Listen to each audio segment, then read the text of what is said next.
Oke, Shalom Paulina. Shalom, Kak Ucok. Apa kabarnya? Baik, puji Tuhan. Oh, Sehat juga. ya, salam kenal ya Paulina. Saya Ya, Naga dan akan sedikit mengajak Paulina untuk bersaksi secara singkat mungkin bagaimana ceritanya bisa bertemu dengan Tuhan Yesus dan sampai sekarang menjadi orang Kristen. Nah, kalau boleh tahu mungkin boleh Paulina sedikit memperkenalkan diri, namanya siapa, asalnya dari mana, umur berapa, dan sekarang kegiatannya apa. Silakan. saya perkenalkan, nama saya Paulina. Saya sekarang umurnya 20 tahun. Asal saya tinggalnya di daerah Cikarang, di Lipo Cikarang khususnya. Dan sekarang kesibukannya ya kuliah online sih. Di mana kuliahnya? Di Surabaya sekarang. Oh, oke. Jurusan? Jurusannya farmasi. Oke, luar biasa. Nah, kalau boleh tahu nih, Paulina sebelumnya menganut kepercayaan apa nih? Boleh kasih tahu sama kita teman-teman yang lain juga? Sebenarnya sih kalau bisa dibilang ini pada saat waktu SMA sih kita mulainya sih. Kalau misalnya saya mulainya pribadi kan dari kecil sampai SMP itu saya di sekolah yang umum gitu. Jadi kayak semua agama ada. Jadi Ya. saya sampai SMP itu agamanya umum. Setelah masuk SMA itu baru ke sekolah Kristen gitu. Jadi Nah sebelumnya dari sekolah agama apa ya? Agamanya Buddha Buddha. sebelumnya. Dari umur berapa Iya. Dari sampai kecil sampai SMP. Sampai SMA SMP? sih, masih Sampai SMA. SMA. Iya. Oh, Nah, jadi ini agama apa namanya? Memang kental sekali dari keluarga juga udah Buddha ya? iya, keluarga sudah Buddha. Oh, kalau boleh tahu mungkin Paulina dulu itu kalau di agama Buddha itu gimana sih ibadahnya hari-hari apa aja gitu, kegiatan ibadahnya seperti itu? Kalau misalkan ibadahnya itu biasanya kalau untuk yang pemuda itu ya Sabtu malam sih, kayak dari sore ke malam itu ada ibadah pemudanya. Terus kalau misalnya ibadah yang umum itu biasanya yang ada orang dewasanya, yang ada anak kecilnya itu di hari Minggu, Minggu pagi. Oh, ada juga ibadah mudanya ya di Buddha ya? Ada. Oh, gitu. Nah, eh, mungkin boleh ya sedikit mulai diceritakan aja secara singkat. Kenapa sih Paulina sekarang itu bisa menjadi orang Kristen ya? Dan gimana titiknya bisa percaya sama Tuhan Yesus? Sebenarnya panjang sih ceritanya, cuman kalau disingkat, saya ceritain Ya, singkat juga nggak apa-apa, bisa sih. Jadi kalau awal mulanya itu ya setelah saya masuk ke sekolah Kristen ini di SMA, yaitu ya saya sebagai orang dari agama lain itu kan mau nggak mau harus ikut pelajaran agama Kristen kan ya. ya, ya. Nah dari situ ya saya cuman ya ikutin pelajaran di SMA kelas 1 saya ikutin terus waktu pertama kali kayak chapel ibadah di satu SMA gitu kan kayak di lorong sekolah gitu kan terus kayak ngedengar lagunya itu kayak ternyata enak juga ya lagu Kristen gitu kan terus dari situ oke lah biasa aja gitu. Nah sampai waktu itu ikut retreat di sekolah kan ada retreat ya tiap tiap tahun Ya, tuh ya. ada. Nah, di kelas SMA kelas 1 ini retreatnya itu kalau nggak salah ke Pelabuhan Ratu. Nah, di Pelabuhan Ratu ini kayak kita nyewa resort atau villa gitu kan. Nah, waktu di ibadahnya per sesi ya dari sesi 1 sampai sesi keempat yang kalau nggak salah itu 2 harian. Itu ya waktu itu di sesi yang keberapa itu saya sempat kayak ngeliat gitu kan ibadahnya kan biasanya kalau kita disuruh tutup mata gitu kan cuman ya kadang kalau saya itu ya bandel-bandel melek gitu kayak gitu kan ngeliatin. Nah itu ya saya sih sejujurnya waktu itu bingung sih karena kan mungkin dulu itu waktu di retreat itu ada namanya altar call ya sekarang apa sih kalau ngomongnya yang maju ke depan kayak gitu terus Ya, ya. didoakan itu saya kan nggak ngerti gitu altar call tuh apaan sih, terus kayak kok tiba-tiba pas mereka didoakan itu kok bisa pada rebah, saya juga heran kayak gitu kan.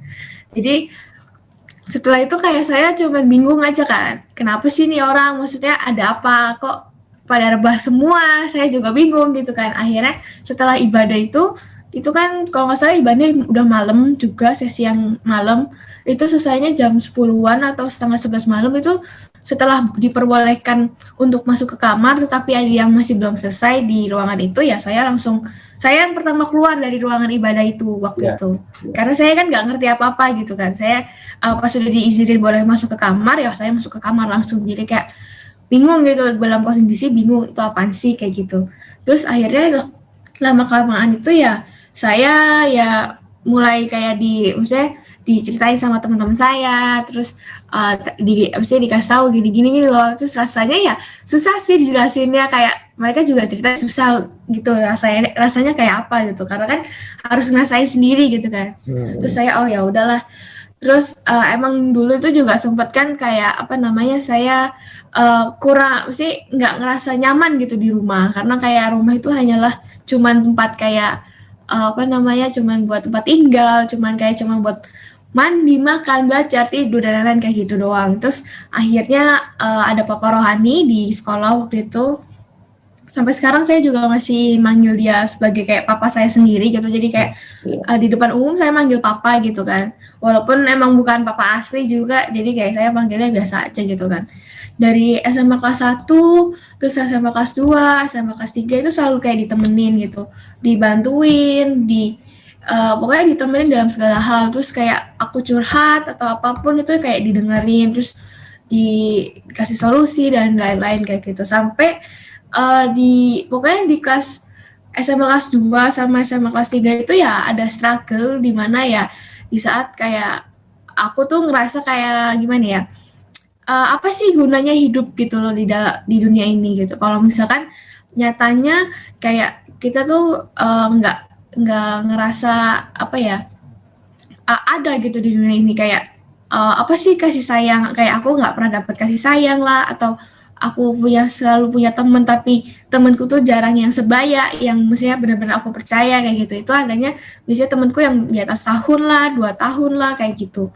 Terus ya sempet dulu itu kayak ya struggle, terus kayak istilahnya kayak suicide sendiri gitu, kayak cutting lah atau apa gitu kan. Terus sampai papa rohaniku ini tahu, ya dari situ kayak dia udah mulai wanti-wanti, kayak dari SMA kelas 2, terus SMA kelas 3, SMA kelas 3 itu ya saya kerasa ya itu mungkin susah terakhir sih. Jadi kayak dia sempat ngomong kalau misalkan kayak kan namanya udah SMA kelas 3, harusnya udah mulai berpikir dewasa gitu kan, karena udah mau kuliah.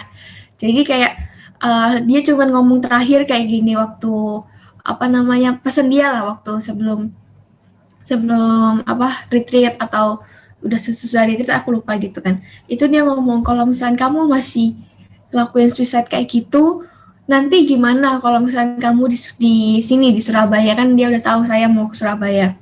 Kalau misalkan cuman kalau misalnya nanti tiba-tiba papa cuman denger namamu doang yang pulang ke sini, emang kamu nggak sedih kayak gitu? Itu kan kayak nusuk hati banget gitu omongannya. Jadi kayak dari situ kan abis itu oke lah, aku ngerasa kayak daripada aku kehilangan sosok yang aku sayangin gitu ya, kayak aku cuma ngerasa waktu itu papa rohaniku doang yang sayang sama aku, dan ada teman-temanku beberapa, ya daripada aku cuma ngelakuin sisa terus akhirnya mereka menjauh, malah ya aku berhenti gitu, lebih baik berhenti gitu kan, lebih baik berhenti. Ya setelah itu kayak udah balik lagi normal, kayak maksudnya udah kayak seperti biasa, kehidupan kayak udah oke-oke aja, sudah mulai kayak istilahnya dipulihkan juga, udah kayak oh ternyata keluarga ini kayak gini-gini, maksudnya mungkin keluarga aku nggak sempurna gitu, mungkin mereka emang ngasih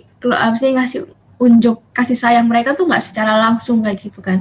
Jadi kayak dari situ oke lah mulai tersadar. Terus kayak di SMA kelas 3 setelah lulus itu sempat ditanya sama Pak rohaniku, kayak nanti kamu kalau misalnya di Surabaya apa kamu mau ke gereja kayak gitu, Aku langsung jawab kemungkinan kalau misal ada gereja yang menurutku aku nyaman dan komunitasnya juga oke, maksudnya yang bikin nyaman, nggak sampai harus kayak fanatik banget kayak gitu, itu ya aku bisa pertimbangkan gitu kan, bisa pertimbangkan untuk ikut. Dan ternyata pada saat aku ke Surabaya sini, aku kan di Surabaya ini nggak punya saudara, adanya kayak cuman teman mamaku dan itu juga anaknya teman kecilku juga waktu di Cikarang sana. Jadi kayak cuman gitu, akhirnya di sini nggak ada siapa-siapa, aku baru punya teman baru, terus di sini aku pokoknya sendirilah gitu kan.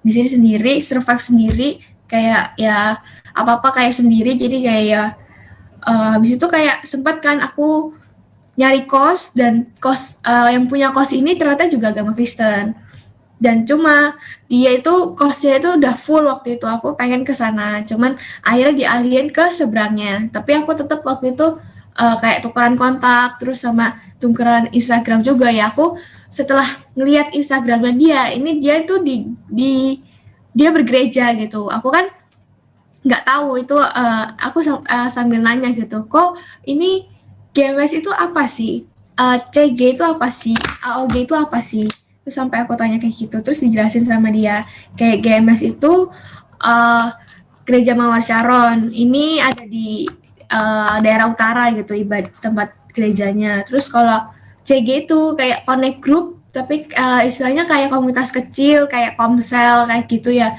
itu per wilayah juga. Jadi kalau misalnya kamu di daerah sini nanti dicariin CG di daerah sini. Terus aku bilang oh, terus akhirnya AUG itu aku tanya apa, AUG itu kayak ibadah pemuda namanya Army of God.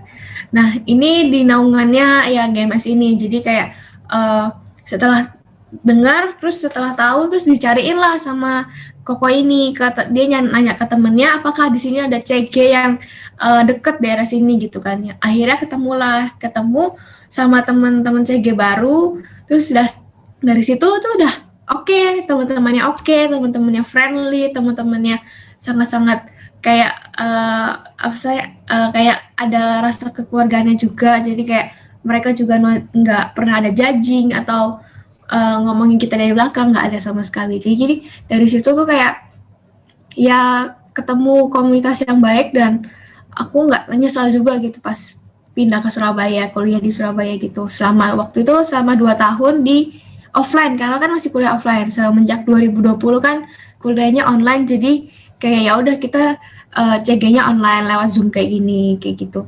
Nah setelah udah ikut komunitas selama baru sebentar sih sebenarnya waktu itu. Jadi aku kan ikut CG baru itu bulan Agustus ya, kalau nggak salah Agustus, karena kan sekalian juga masuk perkuliahan ya. Nah dari Agustus itu baru Agustus, September, Oktober, baru 3 bulan ikut CG, dan ditawarin kamu mau baptis gak gitu kan, waktu di tahun 2018 itu. Ya aku bingung dong, aduh baptis gak ya, misalnya karena kan orang tua aku juga nggak tahu sama sekali gitu, yang akhirnya kayak ya udahlah aku memutuskan waktu di bulan Oktober, tanggal 28 Oktober itu waktu Hari Sumpah Pemuda juga, kebetulan di tahun 2018 akhirnya memutuskan baptis sampai sekarang gitu. Oke. Itu deh ceritanya. Jadi mungkin kalau bisa saya simpulkan dari awal itu di retreat ya ceritanya ya. Tapi ya, di retreat. Pertanyaan saya, kan banyak agama, emang itu dipaksa ikut retreat atau gimana tuh? Enggak, jadi selama di sekolah itu sama sekali nggak ada paksa untuk ikut retreat atau enggak. Cuman kan aku ngerasa aku udah bayar uang kegiatan, terus orang tua aku juga nggak masalah kalau kamu mau ikut ya silahkan aja gitu. Karena kan itu juga kayak istilahnya kayak momen dimana sekolah itu punya acara masing-masing, dan itu juga kayak teman-teman kita lo ikut kayak gitu. Jadi kayak aku ngerasa ya aku nggak mau nggak mau nyanyain waktu di waktu SMA itu, jadi kayak aku ikut aja semua gitu, jadi nggak ada paksaan sama sekali. Sampai ikut ibadah juga nggak dipaksa ya? Iya, sampai ikut ibadah juga nggak dipaksa gitu.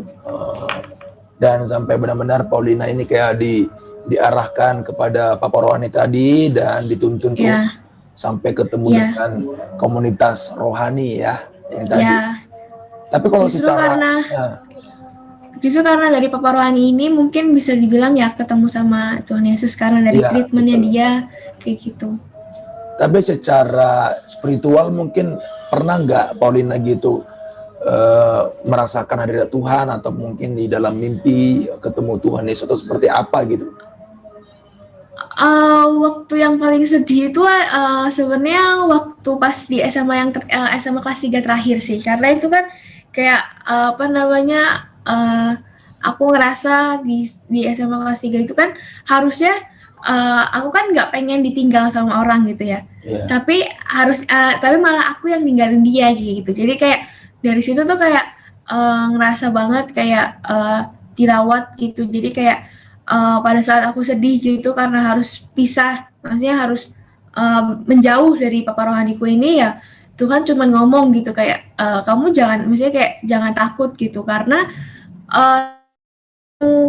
bersama aku, maksudnya bersama Tuhan Yesus itu ya kamu selalu dijagain gitu, kayak selalu di apa namanya ditreat dengan baik, terus kayak dijagain lah dalam segala perkara, terus kayak rencana kita ya kalau aku ya nyerahin semuanya ke Tuhan ya Tuhan bakal kasih buka jalan kayak gitu. Jadi kayak waktu di SMA yang kelas 3 itu terakhir ya pas udah mau kayak apa sih kayak perpisahan sama papa rohaniku ya aku sedih banget sampai nangis ya terseduh-seduh gitu.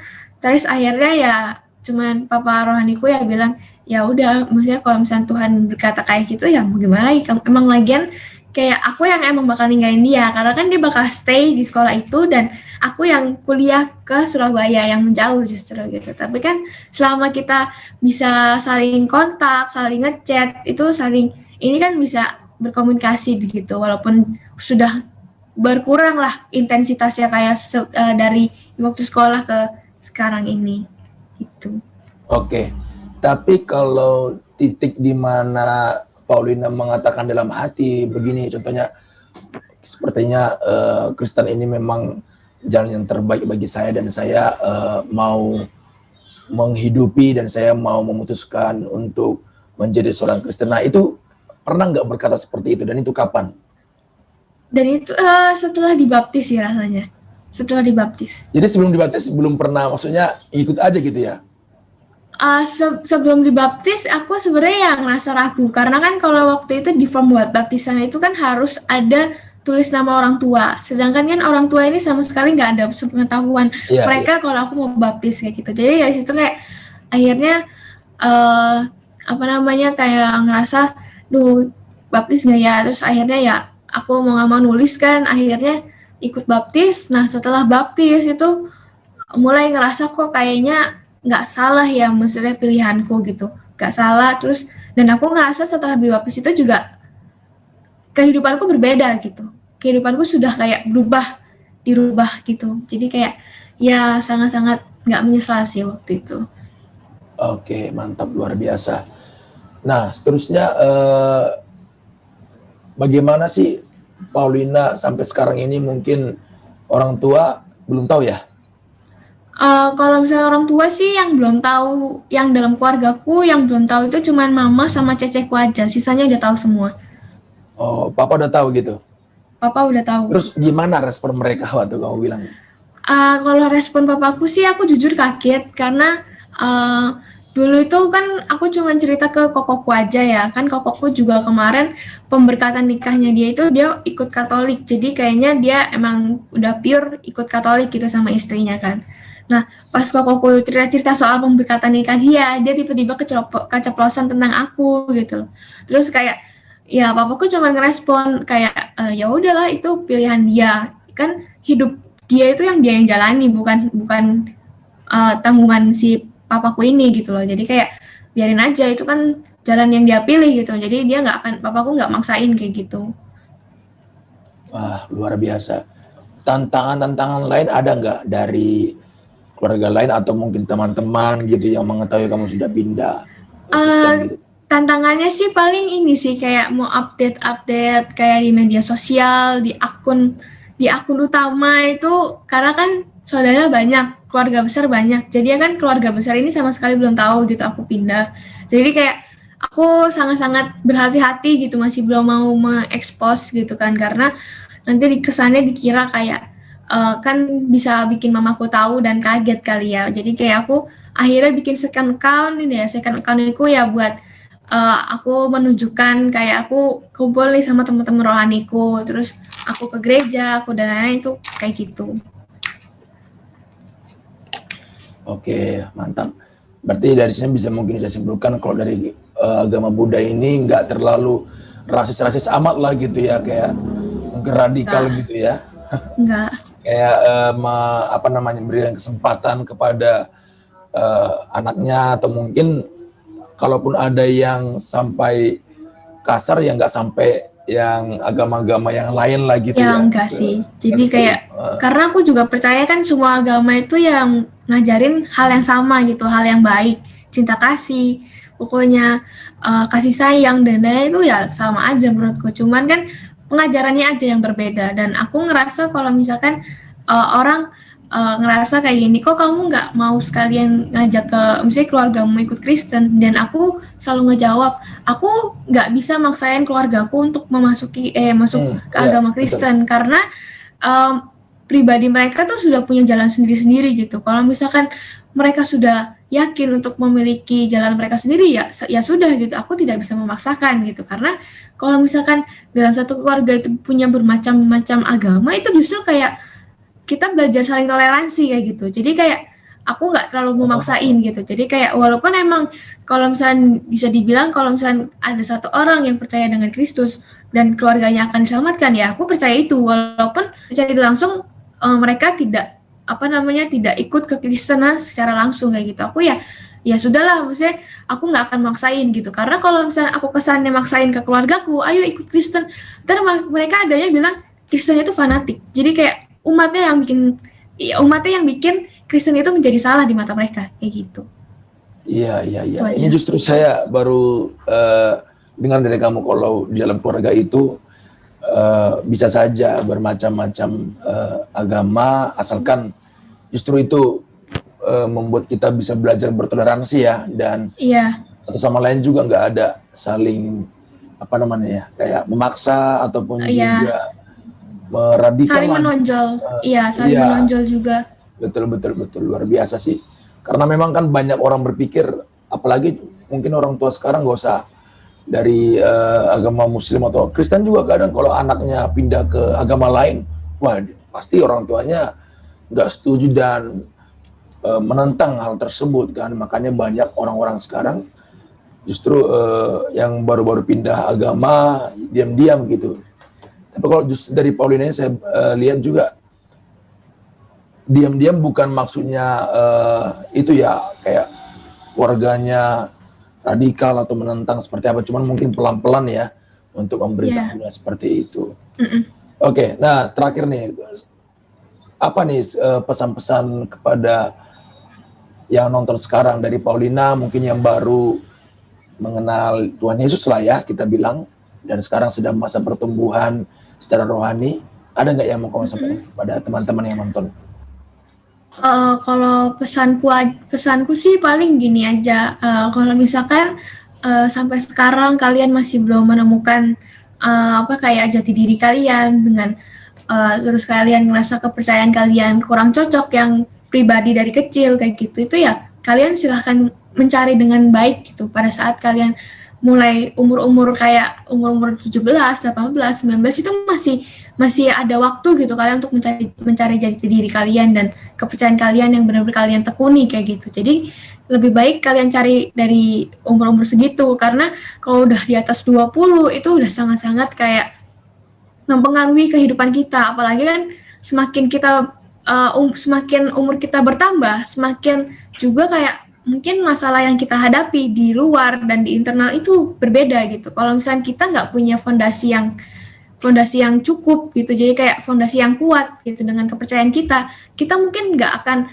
bisa menyelesaikan masalah itu dengan cepat gitu. Jadi kayak dengan kayak kita selalu kayak gegabah atau misalnya kita salah ambil langkah, itu kan justru kayak kita pasti bakal di akhir itu pasti bakal kecewa, karena kekecewaan itu dan kepenyesalan itu selalu datang di akhir, nggak mungkin datang di awal. Jadi lebih baik kalian temukan fondasi kalian yang kuat dan kepercayaan yang kalian tekuni itu dari awal. Jadi supaya di saat-saat itu Tuhan kan pasti bakal ngasih umatnya pencobaan, walaupun dari masalah-masalah yang dari sepele, yang kecil sampai yang besar itu ya semua udah tanggungan Tuhan dan emang udah Tuhan yang rencanakan gitu supaya kita bisa Tuhan pengen lihat kita yakin nggak sih, kita serius nggak sih dalam keyakinan kita ini gitu. Jadi kayak kita diuji coba gitu dengan permasalahan yang kita hadapi. Tapi dari permasalahan itu kita semakin dikuatkan untuk bisa memanage masalah-masalah dengan yang sama kayak gitu. Jadi kayak ya itu aja sih pesanku. Jadi semoga bisa kalian menemukan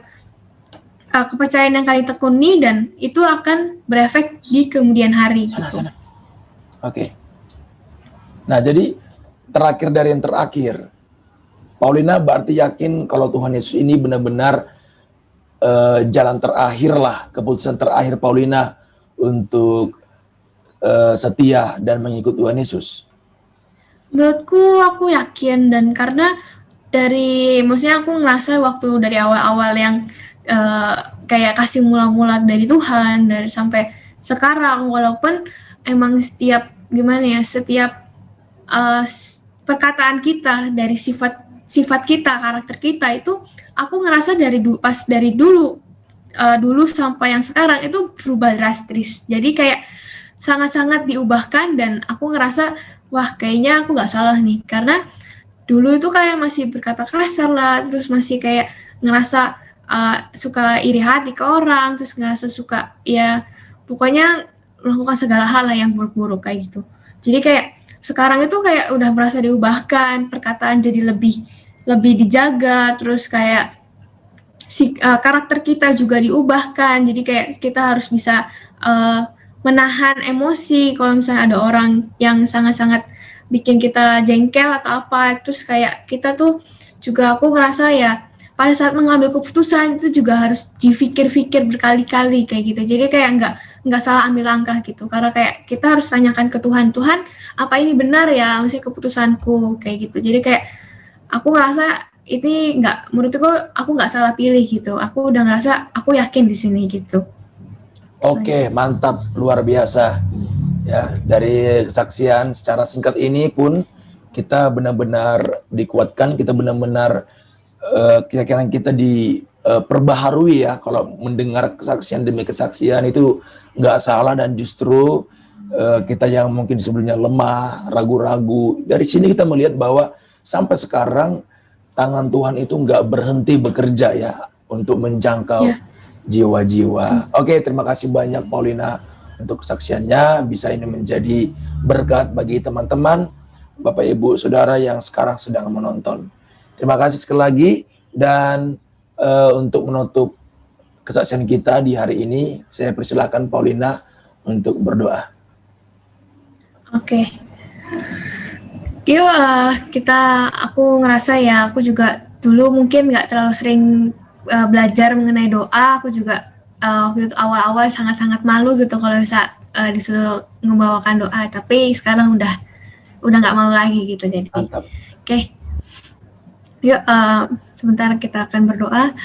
Terima kasih Tuhan Yesus atas kesaksian hamba-Mu ini yang bisa mungkin men-sharekan dengan orang lain Tuhan, dan yang mungkin membutuhkan juga Tuhan, karena selalu Engkau berkati Tuhan dengan kesaksian anak-Mu ini Tuhan. Kau ubah hidup anak-Mu ini Tuhan dari yang sangat-sangat buruk menjadi yang lebih baik dari yang sekarang Tuhan, dan mengalami pertumbuhan juga Tuhan.